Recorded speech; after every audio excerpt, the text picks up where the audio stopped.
nous avons le plaisir d'accueillir maintenant Stéphane Guérand, que vous avez eu l'occasion de rencontrer à plusieurs reprises depuis hier.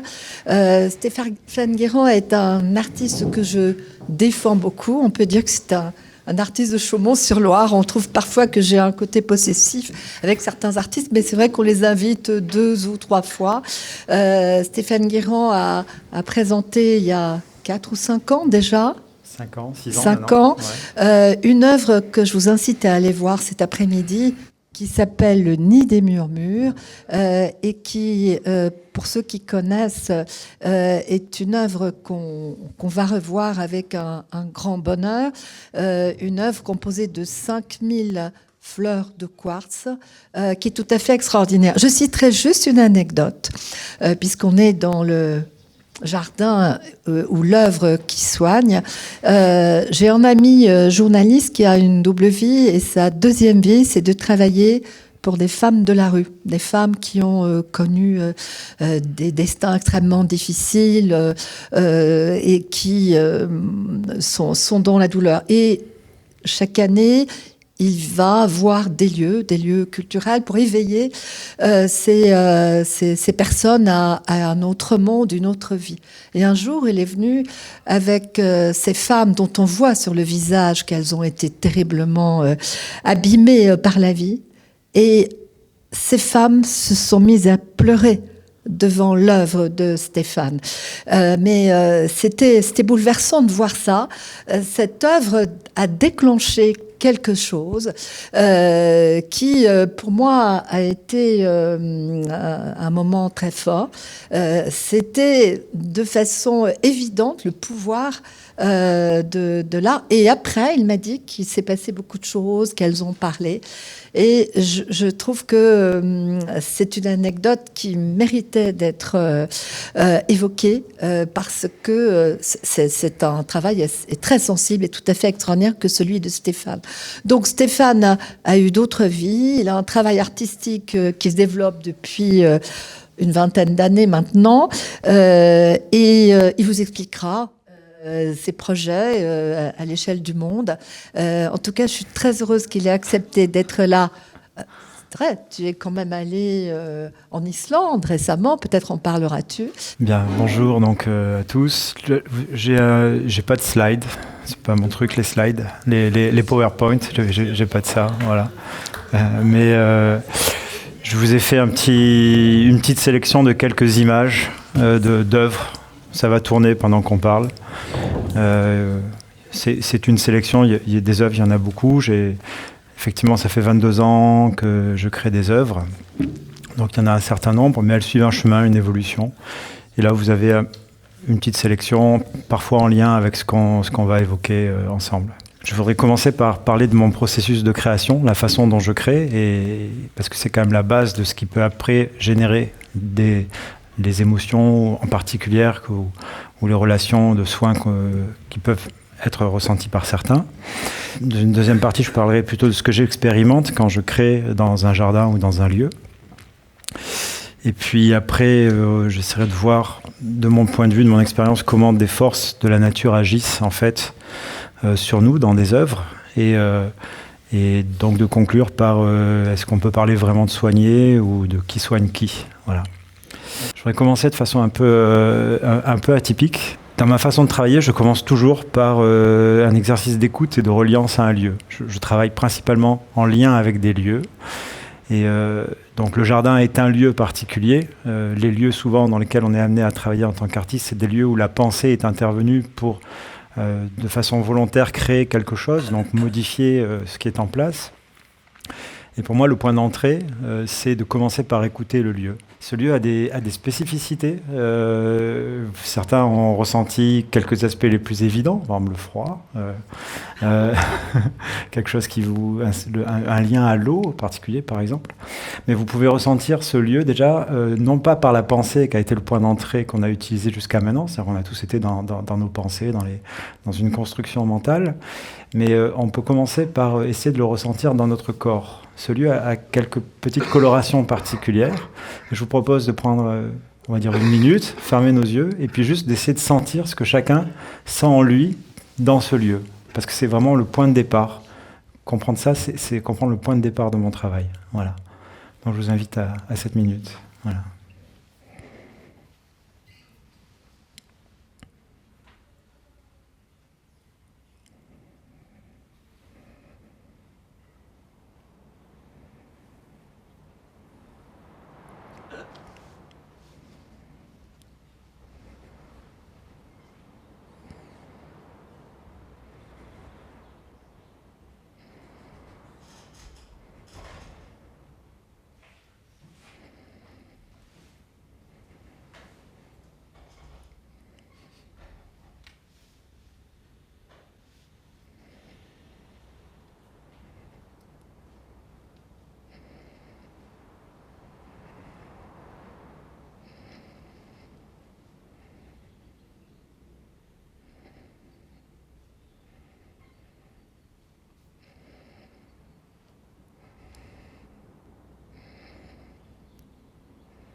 Alors, est-ce que certains ressentent une partie de leur corps plus qu'une autre, par exemple? Est-ce que ce lieu parle à des parties de votre corps? Il y a un phénomène ici, très particulier, qui active une partie du corps. Ouais.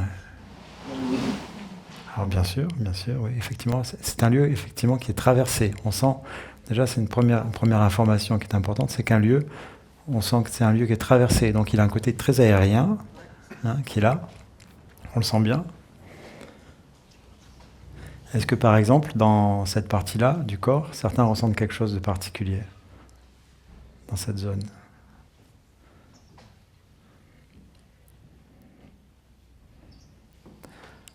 Il y a un phénomène ici qu'on appelle un phénomène géobiologique qui active quelque chose qui est dans cette zone-là. Je vous en parlerai un peu plus tard. Ouais, mais... Est-ce que vous sentez par exemple aussi dans vos pieds? Le souffle, la respiration? Oui, qui est en lien avec l'air qui est présent ici, oui. Ouais. Est-ce que vous sentez aussi, par exemple, dans vos pieds, quelque chose de spécifique? Est-ce qu'il y en a qui ont dans la plante des pieds une sensation de fraîcheur? Voilà. Vous voyez, ça, par exemple, en géobiologie, on apprend que c'est une des manifestations typiques de la présence d'eau en dessous. Voilà. Ouais, présence d'eau. Vous voyez, donc déjà, on commence à avoir des informations sur le lieu et on n'est pas juste en arrivant avec une pensée, la tête remplie, en disant je vais imposer ce que je suis à ce lieu, mais déjà on commence par l'écouter. Et c'est pour moi le point de départ en fait d'une création, c'est de commencer d'abord par créer ce lien, cette connexion qui était évoquée tout à l'heure, parce que c'est vraiment le point d'entrée. Et donc pour moi, le processus de création, il suit en fait 4 étapes de façon générale. Et une première étape, c'est de commencer par faire la place pour que le lieu entre, pour qu'un espace entre. Donc il faut déjà pas avoir la tête pleine, on ne remplit pas quelque chose qui est plein. Et donc il faut commencer par un exercice de vide. Vous voyez là, on vient de faire une transition avec ce qui s'est dit avant. Le fait qu'on se soit posé là a créé un espace qui nous autorise autre chose. Et donc pour moi, c'est quelque chose d'essentiel, c'est faire la place pour qu'il puisse s'établir la réception du lieu, de ce qu'il est dans son identité, et donc de ce avec quoi on va travailler. La deuxième chose, c'est après avoir avoir autorisé cet espace à se créer, c'est donc ce qu'on vient de faire, c'est un exercice d'écoute. Et l'écoute, elle a des formes multiples. Alors, il y a... je disais hier à ceux qui m'entendaient que le monde murmure, et il murmure de plein de façons. Et nous, en tant qu'artistes, on est là pour monter le son en fait de ce murmure. Et enfin, ça fait partie des choses qu'on peut faire. Et donc, pour écouter le murmure, ce qui est important, c'est que c'est un murmure. C'est pas quelque chose qui est aussi criant que ce que peut être la pensée, par exemple, notre suractivité. Donc on a besoin de cette phase d'écoute et d'aller repérer ce qui se manifeste les formes de cette manifestation. Elles sont uniques pour chacun. Chacun a ses formes de manifestation. Ça peut être toute forme de signe, des images qui viennent, ça peut être, vous voyez, par exemple, tout à l'heure, il y en a peut-être qui ont eu des images quand on s'est posé, qui ont reçu des images comme sous forme de flash, ou des pensées qui sont soudain apparues, ou une musique, par exemple. Moi, ça marche aussi souvent par musique. Différentes façons, hein, des rêves, au moment où on travaille sur un sujet, on a fait de la place, et puis tiens, un rêve vient nous donner une image. Et donc ça, pour moi, c'est vraiment, c'est l'humus qui va servir à faire pousser le reste. Et c'est là, très souvent, que naissent les œuvres. Après, il y a une troisième phase, qui est une phase qui est plus une phase laborieuse, où il faut esquisser, mettre en forme ce qu'on a reçu à travers l'écoute, les signes. Ça permet de poser une base, et il faut commencer à faire ce travail-là. On doit passer par cette étape, qui permet, après la dernière étape, que je relie moi au principe taoïste du Wu Wei. Le Wu Wei, ça veut dire vouloir, non vouloir. Ça veut dire on a pris une direction, on a fait un choix, on a imposé quelque chose, et en même temps, il faut accepter que ce soit autre chose qui puisse venir. Et donc on accepte que le vivant, puisque en l'occurrence souvent mon travail se fait avec le vivant, viennent aussi rajouter des choses, et que donc c'est un principe de co-création qui évolue. Donc il y a une flexibilité du principe de création. En tout cas, c'est comme ça que je travaille. Je vais vous donner un exemple très concret. On parlait du Nid des Murmures tout à l'heure avec Chantal. Je vais vous raconter l'histoire de la création du Nid des Murmures. Donc je suis venu ici en juillet, c'était 2016. J'ai donc pris le temps, j'ai pris 2 jours complètement en dehors. J'étais ici sans courir sur mes autres sujets. J'ai dormi là, j'ai vraiment pris le temps d'être là, et j'ai marché à travers l'ensemble du parc, du château, des différents bâtiments. Et donc j'avais créé cet espace, ce vide, premier point. Deuxième point, j'étais en écoute. Et donc en écoute, en marchant dans les différents lieux, je suis rentré dans le manège des écuries, et là j'ai eu un flash, j'ai eu une image qui m'est apparue, et qui était associée à une émotion. Et donc cette image-là, elle était très proche de l'œuvre que vous pouvez voir là-bas. Hein, donc je voyais quelque chose qui était sous forme, qui occupait l'ensemble de l'espace, et qui était sous forme de plein de points, et je savais que c'était lié à des pierres. Voilà. Donc ça, c'était vraiment mon point de départ. Après, j'ai formalisé mon projet. Et puis, pendant que une fois que le projet a été accepté, ce qui a pris pas mal de temps, le temps qu'on échange avec Chantal, etc., il se trouve que j'étais parti, moi, au mois de décembre. Je devais commencer à installer en février. Et j'étais parti, en fait, au mois de décembre, en résidence en Inde, dans l'état du Tamil Nadu, dans une école Dalit, en fait, qui élève donc des enfants intouchables, enfin qui éduque des enfants intouchables. Et j'ai fait là-bas un travail de création avec ces enfants. Et puis il m'est venu l'idée de leur demander de murmurer leurs rêves. Et donc j'ai enregistré, mais il m'est venu cette idée, je ne savais pas vraiment ce que j'allais en faire. Et donc j'ai enregistré leurs rêves, et c'était comme une musique, parce que nous, on ne comprend pas cette langue, donc on n'a que les sonorités. Et pourtant, il y a l'intention de ces enfants qui est dedans, qui est autour du fait de construire sa vie autour d'un rêve, quoi, d'une envie de projection. Et après, j'ai utilisé cette matière-là j'ai eu l'intuition qu'il fallait l'utiliser dans le nid. Et donc, j'ai rajouté quelque chose qui n'était pas prévu dans le nid. Et donc, c'est ce processus-là qui est un processus vivant, qui est un peu mou, hein, qui est pas quelque chose de fixe, d'arrêté, et que je pratique, et qui est la base, en fait, pour moi, qui me permet d'avoir des œuvres qui ont une densité et qui ont une connexion d'entrée de jeu avec un lieu. Voilà. Deuxième point dont je voulais vous parler, c'était de qu'est-ce que j'expérimente quand je crée dans un lieu, quelle est l'expérimentation que l'on fait lorsque l'on crée dans un lieu. Donc, ce qui est important, c'est de bien comprendre que les lieux dans lesquels on est amené à travailler, la plupart du temps, sauf dans ce que je fais en ce moment, là, que je vous expliquerai peut-être un peu plus tard sur ce que j'appelle les grands vivants, qui sont des lieux en pleine nature. Mais la plupart du temps, quand on est amené à travailler en tant qu'artiste dans un lieu, on est amené à travailler dans un lieu qui est un lieu humanisé. C'est-à-dire que c'est un lieu où il y a une intention qui le structure, qui lui donne une fonction, et donc, en fait, on rentre dans un processus où la pensée et le vivant dialoguent entre eux. Et donc un jardin, c'est ça, quelque part, c'est un endroit où le vivant doit cohabiter avec la pensée, où la pensée doit cohabiter avec le vivant. Les deux ensemble doivent trouver une forme d'équilibre. Dans notre puissance d'humain, on pense pas ça. On en fait ce qu'on veut. Mais dans les faits, l'entropie du lieu fait que de toute façon, le lieu va évoluer à sa façon, même si on essaye de tenir la bride un certain temps, la vie prendra le dessus.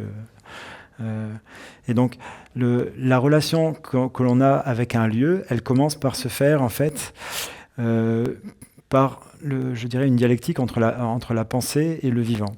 Et donc, le premier point que je note dans ce rapport de la pensée et du vivant, c'est qu'il y a une forme de paradoxe, c'est que ce travail qui est fait par la pensée sur le vivant doit nous faire oublier la pensée. C'est un travail de la pensée pour quitter la pensée.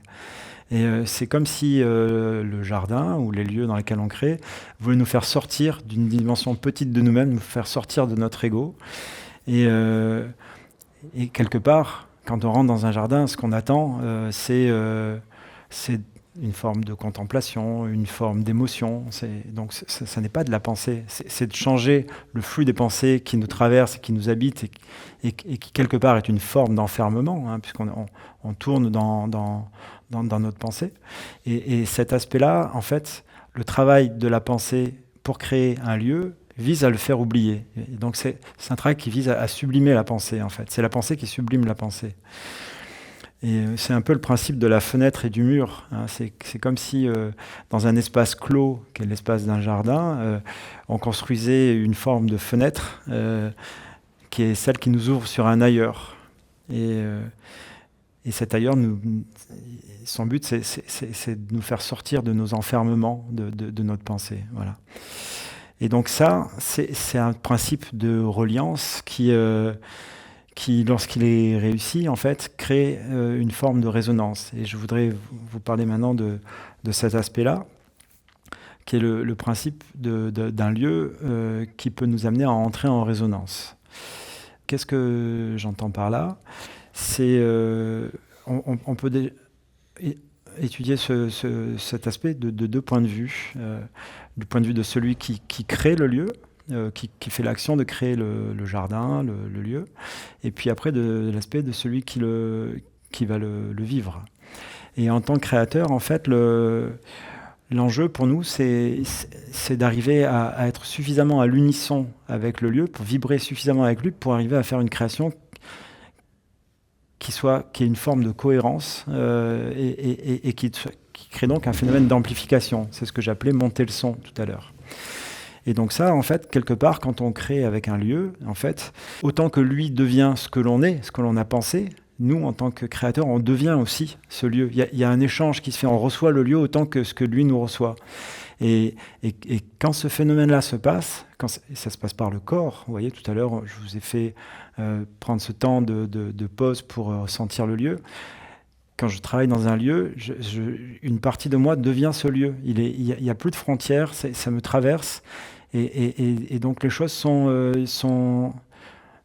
Il y a quelque chose qui est assez irrationnel, mais qui est de l'ordre de la connexion, et qui est, comme on l'a entendu tout à l'heure, à la fois cognitif, affectif, et de l'ordre de l'expérience. Et ce point-là, c'est vraiment un point essentiel. Pour le public, en fait, qu'est-ce que c'est rentrer pour moi en résonance avec un lieu ? Pour moi, il y a un signe bien spécifique. C'est quand une œuvre, en fait, entre avant et après l'œuvre, il y a quelque chose qui a bougé en nous. C'est vrai pour tout type d'œuvre. Par exemple, c'est vrai par exemple avec un film. Si à la sortie du film, vous avez eu quelque chose qui vous donne une espèce d'envie de devenir autre, d'aller un peu plus loin, si quelque chose a bougé en vous, alors il y a une résonance qui s'est créée entre vous et l'œuvre. Et pour moi, aujourd'hui, on est dans une période où on expérimente une forme d'œuvre, une forme de création autour de la résonance, avec tout le travail qu'on appelle in situ. C'est une phase importante qui nous permet aujourd'hui d'éduquer nos émotions, d'éduquer, de nous apprendre un autre rapport au monde. Et en tout cas, moi, je m'inscris dans le souhait de faire ce travail-là. Voilà. Alors à quoi ça sert en fait d'avoir cette approche de création qui vise de créer cette connexion et cette résonance? Ce que j'observe pour moi, c'est que c'est par le principe de l'émotion, en fait, c'est comme si ça décristallisait quelque chose en nous. Alors, on peut reprendre l'exemple qui a été cité tout à l'heure par Chantal. L'émotion qu'ont ressentie ces femmes, cette émotion-là, c'est comme si ça avait cassé quelque chose qui était figé, qui était un impossible, et qui là, d'un coup, ça se craquelle et il y a une ouverture qui se fait. Et je crois que si on reprend l'étymologie d'émotion, on peut retrouver ce principe-là, c'est de remettre en mouvement. Hein, l'émotion, elle nous remet en mouvement. Là où il y avait quelque chose qui nous semblait impossible, qui ne nous permettait pas d'envisager un possible, alors par l'émotion, on sent qu'on est capable de faire bouger ce qui ne bougeait pas. Et typiquement, cette entrée en résonance dans des lieux, quand on va dans un lieu qui est fort et qui nous travaille, eh bien, on a cette sensation-là qu'on a une espèce de regain d'énergie et qu'on est prêt à faire bouger des choses qu'on ne faisait pas bouger avant. Voilà. Et ça, pour moi, c'est une des conséquences du phénomène de résonance par la connexion, la reliance à un lieu. Je voulais également voir avec vous quel est le... Donc, est-ce que des forces de la nature agissent sur nous et quel type de forces agissent sur nous? Bon, là, je pense que depuis hier, on a bien compris que elles sont multiples, elles ont des formes très différentes. On est de façon générale traversé par ce qu'est la Terre, par ces différentes présences vivantes. Mais quand on décortique le principe, en fait, on se rend compte que tout ce que l'on reçoit, en fait, par ce qui nous traverse, c'est de l'ordre de l'information, en fait. On reçoit des choses qui modifient nos propres informations et qui vont créer d'autres informations. Si, par exemple, en tant qu'artiste, quand on vient travailler à Chaumont, on se rend bien compte qu'on est dans un contexte où un ensemble de choses viennent nous influencer sur notre travail qu'on va faire. Et donc, on ne va pas proposer la même chose à Chaumont que ce qu'on va proposer ailleurs. Il y a une information qui vient, qui nous oriente et qui est la conséquence de l'écoute. Voilà. Si on essaye de réfléchir à quel type de forces peuvent agir sur nous, en fait, dans le processus de création, il y a la rencontre, pour moi, de trois éléments. Il y a bien sûr celui qui crée et qui a donc ses propres intentions, ses pratiques, et puis également ses propres reliances. Dans mon cas, par exemple, je médite tous les jours depuis plus de 10 ans. Je fais un travail permanent d'attention à tout ce qui m'entoure. J'ai fait des formations autour de la géobiologie qui m'ont amené à percevoir un ensemble de forces qui peuvent agir dans des lieux et avoir une influence sur ce que l'on est dans un lieu et nos propres énergies dans le lieu. Donc d'abord, il y a effectivement la rencontre de ce premier élément, la présence de ce premier élément qui est celui qui vient créer avec tout ce qu'il est, son imaginaire, ses intentions, ses reliances. La deuxième chose qui est présente, et on l'a bien vu, et qui va aussi avoir ses propres influences, c'est le lieu lui-même. Hein. Donc chaque lieu a quelque chose de vraiment spécifique, sa coloration, son histoire, ses mémoires. Un lieu comme celui-ci, c'est un lieu qui a vécu. Je ne connais pas l'histoire de ce lieu, mais on se doute bien qu'il a une histoire agricole, on se doute bien qu'il a une histoire liée à la terre.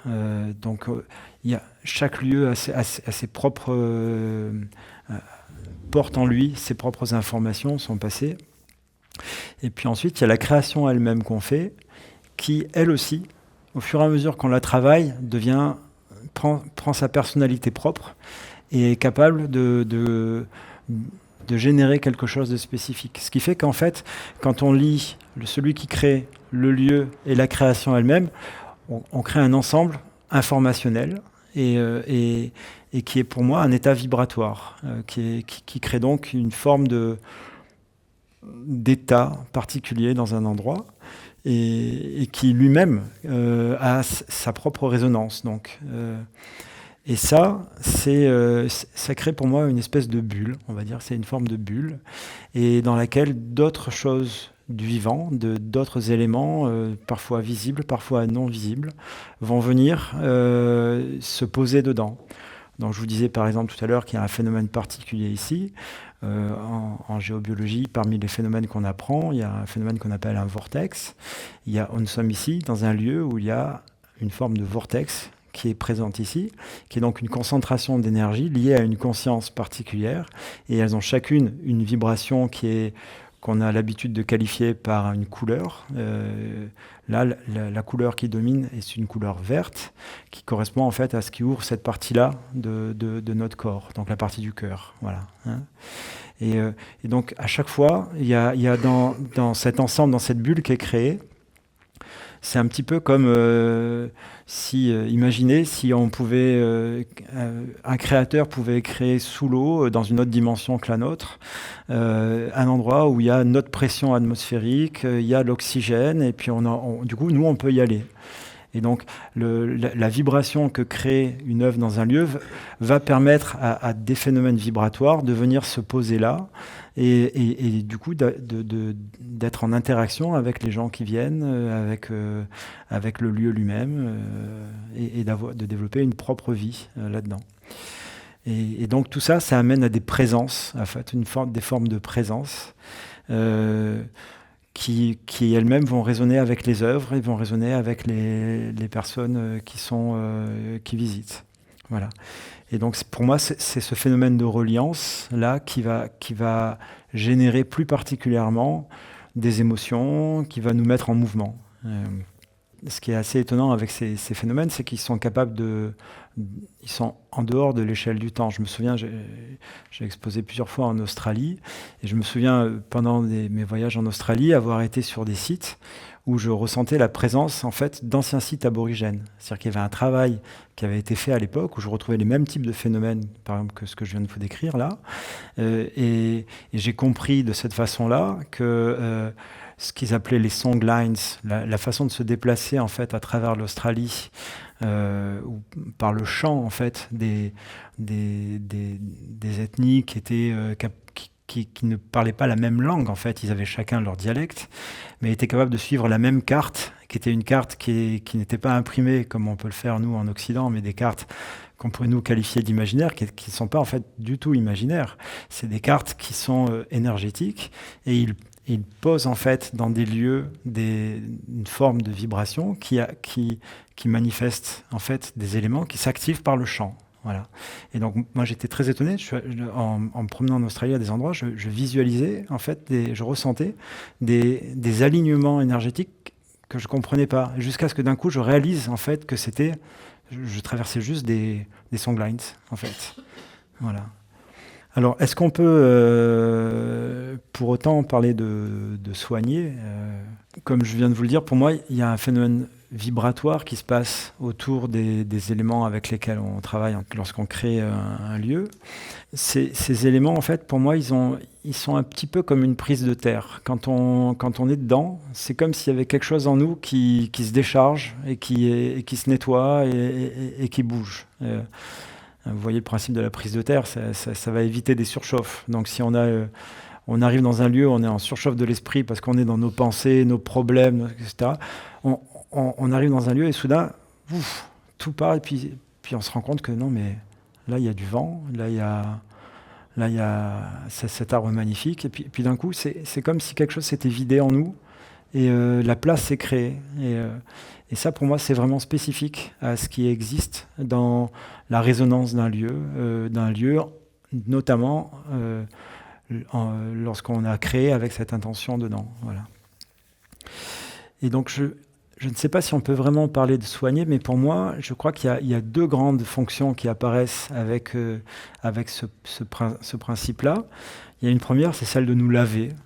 C'est quelque chose qui nous lave. Et c'est comme si, comme on parlait de mouvement tout à l'heure, c'est comme s'il y a quelque chose qui circule et qui nous aide à retrouver notre lien, notre unité avec ce que nous sommes, et ce que nous sommes qui est relié à l'extérieur. Et ce qui va avec le fait de nous laver, le deuxième point, pour moi, c'est le fait de nous nettoyer. C'est un nettoyage intérieur. Et c'est peut-être ça qui facilite la récupération, la réparation, les améliorations qu'on peut observer dans des études cliniques. Je pense que c'est un phénomène qui nous met dans des conditions en fait favorables à une évolution. Alors est-ce que pour autant on peut parler de soigner? Ça je ne sais pas, ça va dépendre un peu de chacun, de ce que chacun va mettre dedans. Mais pour moi c'est le premier pas du soin. C'est-à-dire qu'essayer de soigner quelque chose dont on n'a pas changé les causes et dont on a toujours les mêmes blocages, les mêmes facteurs générateurs internes. Hein. C'est comme quand on a une plaie, avant qu'elle se ferme, il faut commencer par la nettoyer. Voilà. Et pour moi, les lieux, les créations qui nous font rentrer en résonance permettent ce travail-là, c'est-à-dire de mettre en mouvement cette partie-là et de permettre de nettoyer pour qu'après le mouvement de la vie, la reconnexion qui se fait naturellement, permettent que les choses se reconstruisent. Voilà. Donc c'est en ce sens pour moi qu'on peut évoquer l'idée de soin en complément de l'idée de soigner qui est elle-même dans le monde clinique qui est un peu différente. Voilà. Qui soigne qui en fait dans cette histoire, dans cette relation-là? Est-ce qu'on peut parler de réciprocité ou pas? En fait, quand on crée quelque chose dans un lieu, c'est quelque chose qui évolue, qui est en mouvement par le principe même du vivant. Et puis des présences qui sont liées et qui elles-mêmes vont faire évoluer l'œuvre, le lieu. Et on va revenir sur l'exemple du nid des murmures. Donc un cristal, en l'occurrence dans le nid des murmures, vous avez des quartz. Donc chaque type de pierre a une vibration particulière. Donc hier, par exemple, je vous ai parlé de la sélénite, qui est une pierre qu'on utilise en lithothérapie plutôt pour apaiser, plutôt pour calmer le mental, plutôt pour purifier. Le quartz, c'est quelque chose qui est très différent. C'est une pierre qui est très dure, c'est comme un projecteur qui amplifie les choses. Donc c'est comme une grande lumière qui est sur soi. Donc quand on n'est pas bien avec soi, c'est pas toujours facile. Mais quand c'est dans un contexte qui rétablit l'harmonie, ou en tout cas qui a suffisamment d'harmonie en lui pour transmettre cette harmonie-là, et puis quand il n'y en a pas un, mais quand il y en a des milliers, ça met en mouvement cet aspect-là. Mais les pierres ont une particularité, c'est qu'elles ont une capacité de mémorisation, on va dire, d'éponge, de recevoir des émotions. Et donc plus des êtres vont ressentir une émotion dans un lieu comme celui du nid des murmures, du manège des écuries, plus ils vont laisser une trace émotionnelle sur place qui va grandir et qui va toucher encore plus ceux qui viennent. Et donc l'œuvre se transforme de cette façon. Et donc là, vous voyez, ça va être la 6e saison que l'œuvre est là. Donc à 500 000 personnes par an, ça commence à faire quelques émotions qui ont été déposées dedans. Et donc l'œuvre se renforce de cette façon-là. Et donc elle se transforme. Et donc son impact sur les gens se modifie de la même façon. Sur les visiteurs, se modifie de la même façon. Ce que je comprends à travers ce chemin-là, qui est fait avec les lieux, avec le vivant, avec ce qui vit dans des lieux, c'est que c'est comme si ça nous donnait l'opportunité de grandir en conscience avec ce qui est autour de nous, avec le vivant. Et c'est comme si, ce que je ressens, c'est comme si ces forces-là étaient contentes de nous aider à grandir un peu. C'est comme essayer de faire grandir un gamin, quoi. Hein, voilà, c'est l'humain, s'il pouvait évoluer un peu plus, et si on pouvait l'aider à grandir un peu en conscience, dans le respect de l'autre, dans le respect de l'altérité, dans l'équilibre qu'il peut trouver avec ce qui est autour de lui. Moi, je sens profondément ces forces qui viennent nous aider à grandir, de la même façon que nous, on essaye de prendre soin d'elles de certaines façons. Il y a un échange réciproque qui se fait, il y a une réciprocité. Voilà. Ça, c'est vraiment quelque chose que je perçois de façon très nette et qui amène à une autre relation, d'un autre niveau de conscience avec ce qui nous entoure. Et je travaille ces derniers temps sur d'autres types de lieux. Donc, je fais une création avec une autre artiste que vous avez peut-être vue l'an dernier à Chaumont, qui est Katarzyna Kot, qui est une sculptrice qui m'accompagne. Et on va travailler sur des lieux qu'on appelle les grands vivants, qui sont des lieux... ce sont des écosystèmes en fait qui rassemblent un certain nombre de vivants, mais on se rend compte qu'en fait les vivants, pour nous, en tant qu'humains, on a tout de suite l'image individuelle, parce que pour nous, un être, c'est un individu, mais dans la nature, tout est interconnecté. Et donc, un lieu comme Chaumont, c'est un ensemble de vivants. Un glacier, en l'occurrence, on a essayé de travailler sur un glacier, c'est un ensemble de vivants, d'éléments, et tout ça forme un écosystème qui a une personnalité propre pour moi en tant que méditant, en tant qu'artiste. Quand je vais sur place, je le ressens comme quelque chose qui me crée quelque chose de particulier dans la relation. Et de travailler de cette façon-là sur quelque chose de plus large, c'est aussi c'est modifier notre rapport au monde. Et là, en l'occurrence, on est parti faire une offrande de lumière dans un lieu qui était donc en fait, c'est un lieu de fragilité. En l'occurrence, les glaciers aujourd'hui sont des lieux de fragilité. Mais on a juste été, en tant qu'humain, le reconnaître en tant que vivant, c'est-à-dire juste lui faire... on n'a pas voulu extraire des ressources comme on peut le faire jusqu'à présent dans nos liens avec la nature. On a juste voulu lui faire un témoignage, comme on va rendre visite à quelqu'un de sa famille à qui on a envie de rendre hommage. Et on a fait donc une offrande de lumière en plein solstice d'hiver, donc au moment où la nuit est la plus importante, parce qu'on traverse aujourd'hui pour nous tous une période de nuit. On se rend bien compte que le monde est un peu différent aujourd'hui de ce qu'il était il y a quelques années. Et on a des formes de doute, des formes d'incertitude, des formes de peur que symboliquement j'appelle une nuit. Et ces formes-là, on a besoin d'établir pour moi un autre rapport avec, parce que c'est une des conditions pour passer à une autre étape.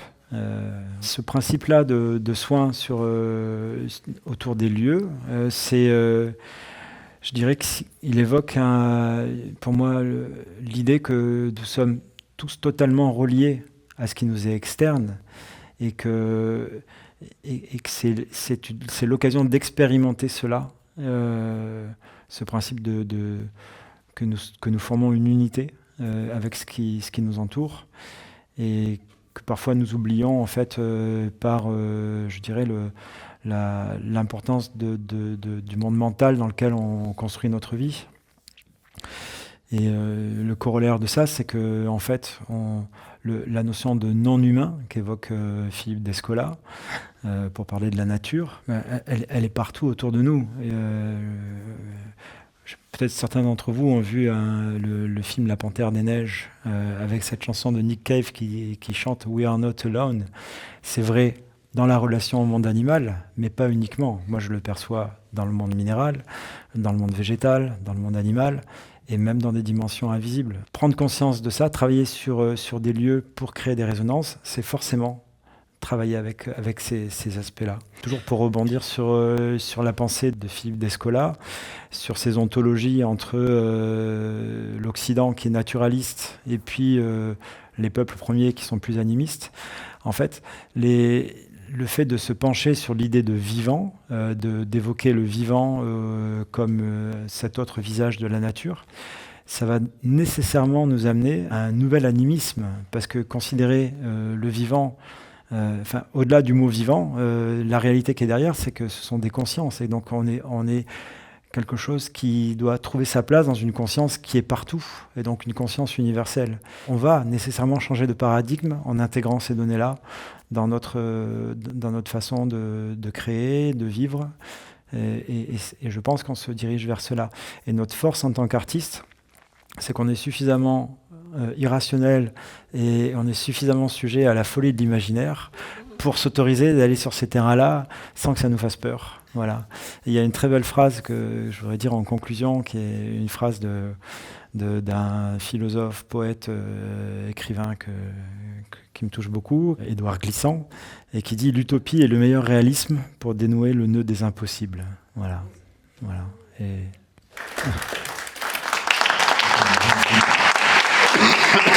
Il y a une chose qui se développe en ce moment, qui existe depuis longtemps, et c'est l'hypnothérapie qui permet aux gens justement de mieux comprendre, pour certains, toutes ces sensations aussi.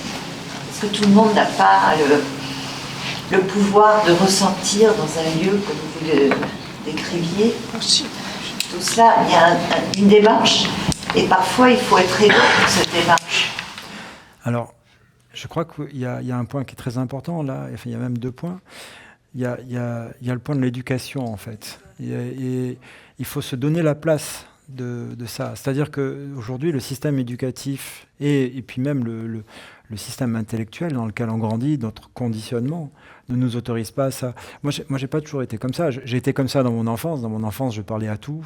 C'était naturel. J'ai grandi dans une pisciculture, à la campagne. Tout était vivant. Puis après, je suis passé... Cynthia Fleury parlait hier de fourches codines. Je suis passé par les fourches codines de l'éducation, du conditionnement social. J'ai fait une grande école. Après, j'ai été 10 ans dans une entreprise. Là, tout ça s'est fermé complètement. C'était pas possible, quoi. Et un jour, la vie m'a amené m'a laissé l'opportunité de réouvrir la porte. Mais ça m'a demandé du travail. C'est un travail de plusieurs dizaines d'années. Donc, il y a certains qui ont des facilités, qui vont avoir des raccourcis. Mais pour le reste, ça se travaille. Et après, vous parliez d'hypnothérapie. Je crois qu'aujourd'hui, parmi les choses qui me marquent, c'est on a besoin d'accepter une forme de pluralité des soins, de pluralité des visions. Bruno Latour parlait des modes d'existence. Chaque mode d'existence va avoir sa propre relation à ce qu'est la vérité. Il me semble que si vous trouvez la forme de soin qui vous permet, vous, d'accéder à cette connexion et qu'elle vous convient, c'est très bien. Est-ce qu'elle conviendra à une autre personne ? Peu importe. Mais aujourd'hui, tout ça, ça foisonne, c'est en train d'essaimer. Et je trouve ça très bien. Et par exemple, moi, je me retrouve en tant qu'artiste à faire des choses, je me rends compte qu'elles ont un impact sur les gens. Je ne sais pas, c'est comme ça. Mais c'est un des nombreux visages, je dirais, que prend la conscience pour grandir. Est-ce que vous pouvez parler de votre travail sur la voix, puisqu'on voit sur les images qui sont là... Enfin, je vois, il y a une participation de la voix dans votre travail, mais vous ne l'avez pas du tout évoqué. Oui, moi, je me suis concentré sur le sujet, je n'ai pas vraiment parlé de l'ensemble de mon travail. Donc, mon travail, en fait, il a des formes très libres. En fait, il a des formes multiples. J'ai commencé comme sculpteur, donc il y a 22 ans, après une vie dans le monde de l'entreprise en tant que directeur artistique. Donc j'étais dans une forme graphique de création. Je suis passé après à l'espace et pendant 10 ans, j'ai surtout fait un travail autour de la ligne, et de la ligne en métal plus particulièrement, qui était pour moi un travail presque de calligraphie dans l'espace. Puis après, la vie a fait que les choses ont changé et je me suis retrouvé en fait plongé dans le monde minéral. En fait, je me suis rendu compte, là j'ai accepté d'ouvrir plein de choses en moi et en les ouvrant, je me suis rendu compte que la façon dont venaient les idées, elle n'était pas adaptée à l'académisme qu'on demande aujourd'hui aux artistes. Alors toi, tu es sculpteur, tu feras des sculptures. Toi, t'es peintre, tu feras des tableaux. Ça marche pas comme ça en fait. Ça vient, les choses viennent. Et donc j'ai accepté qu'elles aient des formes multiples. Et ça m'a amené à chercher une façon de créer une synesthésie, quelque chose de multisensoriel. Et donc de travailler sur l'émotion. Et j'ai cherché les portes de l'émotion. Et pour moi, le son est une des portes essentielles de l'émotion. L'ensemble des sens, en fait. Mon travail, c'est un travail qui est très sensoriel. Cette œuvre vous montre un peu moins, elle est moins représentative, mais aujourd'hui, je fais beaucoup d'installations. Et c'est des œuvres dans lesquelles on rentre, et qui rentrent en nous, et on rentre en elles, et le son en fait partie. Parce que le son, c'est un niveau d'information immédiat. Vous avez... Sur une note, vous avez une émotion qui passe. Et il y a des gens qui vont être plus sensibles à l'aspect visuel, qui vont recevoir une émotion sur du visuel, mais pratiquement tout le monde reçoit une émotion sur du son. Ce que je demande au son, aux personnes avec qui je travaille sur le son, c'est de ne pas construire. C'est-à-dire, c'est juste de ressentir. Donc, par exemple, là, vous avez sur le chant des ormes, Piers Faccini est venu l'an dernier. Je l'ai installé au cœur de l'œuvre qui était en train de se finir. Il était déjà dans tout ce qui vibrait sur place. Et je lui dis, Piers, maintenant, tu fermes les yeux et tu chantes. Mais tu prépares rien. Et il a chanté. Et on a pris le premier jet qui est sorti, c'était ça. C'était son émotion du moment. Et il m'a dit, mais on ne fait qu'une prise, tout ça. Je dis, oui, ben, on ne va pas construire quelque chose. C'est ce que tu as ressenti, on l'a pris et c'est là. Et après, c'était juste l'émotion d'une personne sur le moment qui a été partagée dans ce lieu. Mais ça a été la même chose pour le Nid des Murmures, en fait. Dans la version initiale d'Uni Murmure, là, au bout de 6 ans, la piste son a un peu souffert, donc on a modifié des choses, parce que l'œuvre n'avait pas été faite pour durer aussi longtemps, et le lieu a lui-même fait des choix. Il y a des oiseaux qui rentrent et qui ont pris soin des enceintes un peu partout. Moi, j'ai compris ça comme un signe que certaines voix devaient s'arrêter. Mais il y avait, dès le départ, en fait, il y a 2 personnes qui sont venues improviser par-dessus le chant des enfants au milieu. Il y a donc Louis Winsberg, qui est un ami jazzman, qui est venu improviser au oud, ce qu'il ressentait dans le lieu. Et par-dessus ça, par-dessus donc cette piste des enfants, du oud, il y a eu une médium qui est venue et qui est chanteuse et qui a juste chanté ce qu'elle ressentait de tout ça. Et tout ça, ça faisait un ensemble d'émotions, donc un ensemble d'informations qui venait contribuer au fait de créer ce que j'ai appelé tout à l'heure la résonance, voilà, dans le lieu. Donc oui, effectivement, le son est important pour moi. Ouais. Est-ce que tu pourrais nous parler du lien que tu vois entre la poésie et le vivant ? Pour moi, il y a aucun lien. C'est la même chose, quoi. C'est-à-dire que tu parlais des fractales tout à l'heure. Pour moi, c'est d'une poésie, et ça mélange tout. Ça mélange les mathématiques et puis enfin, tout ce qui nous entoure. C'est extraordinaire de voir ça. Moi, un chou, je peux rester des heures à regarder un chou. C'est comme ça. La poésie et le vivant. Ce que j'aime dans la poésie, ce qui me touche, c'est que par rapport à cet outil qu'on s'est construit, nous les humains, qui est un outil du langage, qui cherche toujours la précision, je veux utiliser en fait cette boîte à outils qu'est le langage pour essayer d'obtenir quelque chose, pour répondre à mes besoins d'adaptation au monde, pour communiquer avec l'autre. Là, la poésie, ça va mettre un désordre là-dedans. C'est-à-dire que c'est sur un sens qui est prévu d'un mot, on va faire en sorte de mettre suffisamment de désordre pour qu'il y ait la polysémie. Et cette polysémie, c'est comme si on laissait une mauvaise herbe pousser à travers un mot, et puis d'un coup, ça devient vivant. C'est sur le bitume, cette espèce d'herbe qui pousse au milieu de la rationalité du langage, et qui vient mettre suffisamment de vie, donc de vivant, pour que quelque chose nous fasse rentrer en émotion, voilà, naturellement. Je me demandais comment interpréter en fait ce passage de l'unicité du lieu, du lien que tu tisses avec, à la multiplicité qu'on retrouve dans beaucoup de tes œuvres, à savoir la répétition d'un motif, enfin, pas tout à fait le même, mais on passe de quelque chose d'unique à quelque chose de très multiple, et je me demandais comment l'interpréter. Alors ça, c'est un sujet qui pour moi est très important. C'est avec les années, en fait, je me suis rendu compte que je suis passé d'une démarche. Au début, j'avais besoin de sculpter, d'avoir ce côté de l'homme qui va agir sur la matière. Avec le temps, c'est comme si j'avais besoin d'avoir juste d'effleurer les choses et de plus vouloir leur imposer quoi que ce soit. Et je me suis rendu compte qu'en fait, le travail de création, ce qui m'intéressait dedans, c'est un geste. En fait, créer pour moi, c'est un geste, et c'est un geste de répétition comme un mantra. Tu connais le principe du mantra, donc c'est quelque chose qu'on répète et qui, par sa répétition, nous fait sortir de la pensée. Et par exemple, il y a toutes ces œuvres. Je me suis rendu compte avec le temps. La première fois que j'ai eu les images de ces œuvres-là, je me souviens, c'était en Asie. Et j'avais 42 fièvres, j'étais cloué au lit pendant 3 jours. Et j'ai commencé à voir ces tiges-là. Et puis après, je me suis mis à en faire. Et puis je me suis rendu compte que c'était une forme d'acupuncture de la terre par endroits. Je me suis dit, tiens, je suis devenu comme un acupuncteur. Je plantais mes bâtons là, à un endroit. Puis je sens qu'il se passe des choses, qu'il y a des choses qui circulent là. Et que ça a un impact. Et puis, la répétition, c'est la façon de m'oublier. Voilà, c'est d'oublier pour être là avec tout le lieu, avec tout ce qui se passe. C'est vraiment le principe du mantra. J'ai appris à travers ça beaucoup de choses, notamment sur le lien entre le multiple et l'un. Vous voyez, par exemple, la forme qui est là-bas, c'est une forme où vous avez des centaines de pierres, 300, 400, je ne sais même plus combien, ou 500 pierres. Peut-être il doit y avoir à peu près 500 pierres. Pourtant, nous, de cette multiplicité, on voit que le 1. On voit une forme. Une seule en tant que telle n'a pas de sens. elle a du sens que dans son ensemble, pour la forme qu'elle a. Et pourtant, chacune a son individualité, sa personnalité, sa place.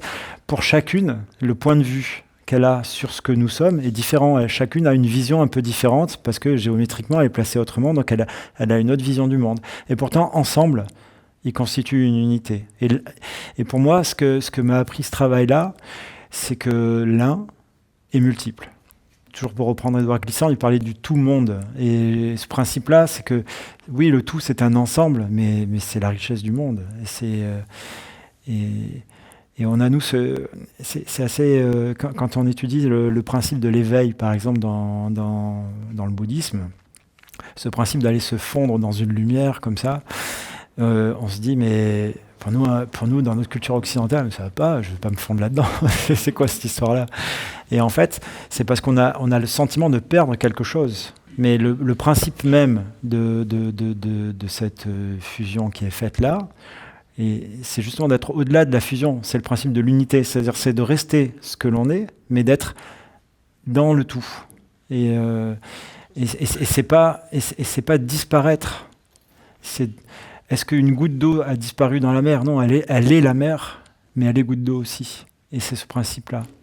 Il y a un milieu naturel qui ne semble pas présent dans vos œuvres, mais je ne connais pas la totalité de votre création.